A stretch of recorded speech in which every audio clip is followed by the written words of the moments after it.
Les intelligences artificielles génératives, elles, créent des images, des textes, de la musique. C'est fascinant. Mais avec quoi s'entraînent-elles? D'où vient toute cette matière? C'est vraiment le cœur d'un énorme débat juridique en ce moment. Aujourd'hui, on va décortiquer une proposition de loi française qui pourrait absolument tout changer en s'attaquant au problème numéro 1, celui de la preuve. Allez, voici notre feuille de route pour y voir plus clair. D'abord, on va plonger dans le problème de la fameuse boîte noire de l'IA. Ensuite, on regardera en détail la solution, disons-le, assez audacieuse proposée par la France. Puis, on pèsera le pour et le contre. Qu'est-ce que ça changerait pour les créateurs et est-ce que ça ne risque pas de freiner l'innovation? Et pour finir, on prendra un peu de recul pour voir comment tout ça s'intègre dans le grand puzzle européen. Bon, rentrons dans le vif du sujet. Avant même de parler de solutions, il faut bien comprendre le problème de base. D'un côté, on a des IA qui ont besoin d'une quantité absolument astronomique de données pour apprendre et devenir performantes. De l'autre, on a les créateurs, les artistes, les auteurs, dont les œuvres sont justement ces données. Et au milieu de tout ça, une question qui bloque tout. Comment on fait pour prouver ce qui se passe à l'intérieur de cette fameuse boîte noire? Voilà la question. C'est celle que se posent des milliers de créateurs partout dans le monde. Et franchement, aujourd'hui, obtenir une réponse claire et nette, c'est quasiment mission impossible. Et c'est là qu'on touche au cœur du problème, ce qu'on appelle l'asymétrie d'information. En gros, les entreprises qui développent les IA savent tout. Elles ont les listes, les bases de données, mais elles les gardent secrètes. Les créateurs, eux, n'ont rien. C'est un peu David contre Goliath, sauf que là, David n'a même pas de lance-pierre pour se défendre. Alors, face à ce mur, à cette opacité, des sénateurs français ont décidé de mettre les pieds dans le plat. Ils arrivent avec une proposition de loi qui est une réponse directe et même assez radicale pour tenter de renverser complètement la situation. Le mécanisme proposé est à la fois simple et incroyablement puissant. On inverse la charge de la preuve. Ça veut dire quoi concrètement? Eh bien, au lieu que ce soit à l'artiste de prouver, avec les difficultés qu'on connaît, que son œuvre a été utilisée, ce serait à l'entreprise derrière l'IA de prouver qu'elle ne l'a pas utilisée. C'est un changement total de perspective. Ce tableau résume parfaitement le changement. On passe d'une situation où le créateur doit escalader une montagne quasiment infranchissable à une situation où c'est au développeur de faire preuve de transparence.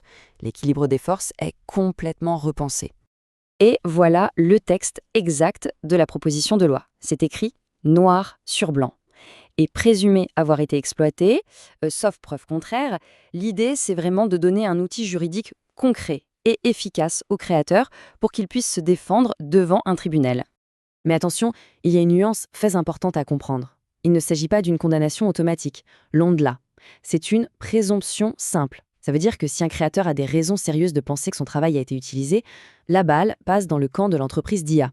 Mais cette dernière peut tout à fait se défendre, par exemple en prouvant que l'œuvre en question ne fait pas partie de ses données ou qu'elle avait une licence pour l'utiliser. Alors, ok, on a compris le mécanisme, mais quels sont les arguments en faveur de cette loi? Pourquoi est-ce que beaucoup de monde dans le secteur de la création y voit une avancée majeure? L'idée principale, c'est de restaurer un certain équilibre, de ramener de l'équité et de la transparence dans le jeu. Les défenseurs de cette loi y voient toute une série de bienfaits. Bien sûr, ça aiderait les créateurs en cas de litige, mais l'effet serait bien plus large. Ça inciterait les entreprises d'IA à être beaucoup plus transparentes. Et surtout, ça les pousserait à aller chercher des licences en amont avant même d'utiliser les contenus.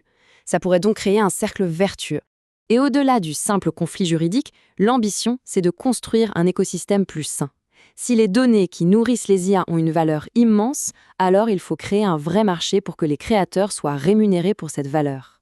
Cette loi pourrait être le coup d'envoi de ce nouveau marché, où l'innovation et la création avanceraient main dans la main.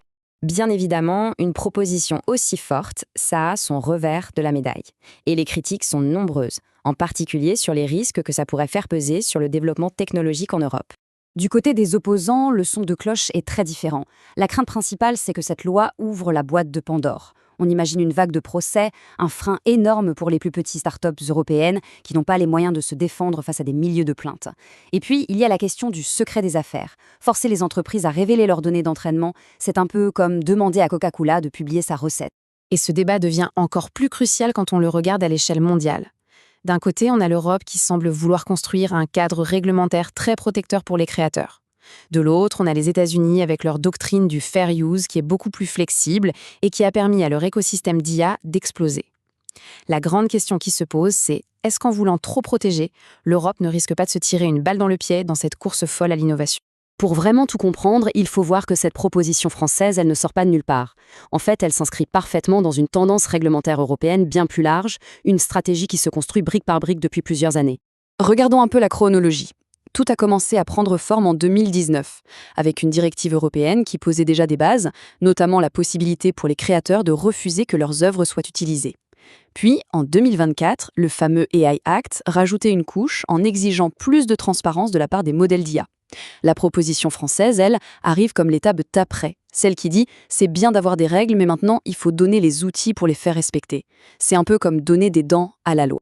Au final, on se retrouve au cœur d'un dilemme, une tension fondamentale entre deux objectifs qui semblent opposés. D'un côté, la nécessité absolue de protéger la création, qui est le carburant de notre culture et de notre économie. De l'autre, la volonté tout aussi légitime de ne pas freiner une vague d'innovation technologique qui va tout changer. Toute la difficulté pour les législateurs, c'est de trouver ce point d'équilibre parfait, ce chemin de crête extrêmement étroit. Donc, cette proposition française, ce n'est pas juste une petite ligne dans un texte de loi. Elle nous pose une question de société absolument fondamentale. C'est sur cette réflexion qu'on va se quitter. Comment est-ce qu'on construit le futur de la technologie sans détruire la valeur de la créativité humaine qui, ironiquement, est son propre carburant? Une question qui va sans aucun doute façonner notre monde pour les décennies à venir.